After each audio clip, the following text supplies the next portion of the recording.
suis extrêmement content. C'était une longue et dure bataille pour cette pauvre jeune fille qui a subi les affres de notre système un petit peu archaïque qui prend beaucoup de temps pour arriver à la bonne conclusion. Mais finalement, la bonne conclusion, on est arrivé à la bonne conclusion.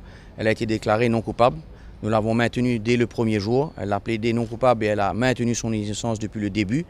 Et je suis extrêmement content qu'aujourd'hui que la Cour suprême en appel ait trouvé ce que nous avions toujours dit était la vérité depuis le début. Le juge Eddy Balancy annonce la nouvelle, voilà, on n'a même pas compris, enfin je ne sais pas si c'était dans la salle, on n'a pas compris ce qui se passait, donc ça a été une surprise à retardement, je dirais, par rapport au reste des personnes présentes. Aurore, bien sûr qu'on l'a rencontrée pour essayer de la mettre en confiance, parce que moralement c'était quand même très dur, vu ce qu'elle avait subi avant, 20 années de sentence, c'était très très dur, donc voilà, elle avait pas trop d'espoir parce qu'elle pensait que son affaire était close, quoi.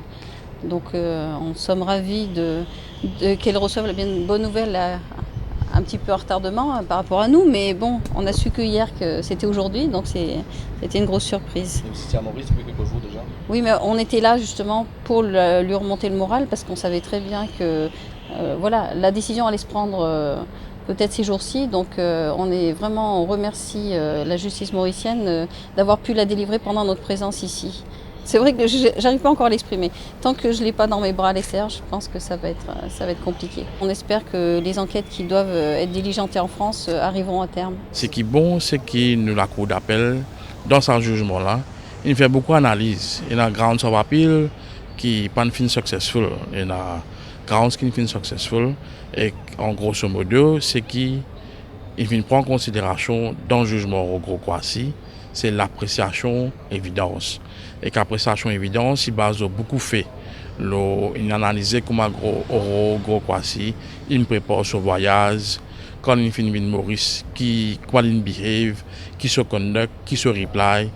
Et tout cela est analysé et contre-analysé basant le rapport que la police donnait. Et aujourd'hui, ce qui SPJ Balancy fait, c'est qu'il refait une analyse de tout et il fait une bonne faille qu'il finit là dans le premier jugement au Robo-Kwasi. Il est d'habitude dans mon pays de ne pas commenter une décision de justice. En tout cas, ce dont nous nous réjouissons, c'est que cette procédure soit arrivée à son terme et que Mademoiselle Gros-Kwasi soit aujourd'hui libérée et que la justice ait fait son travail.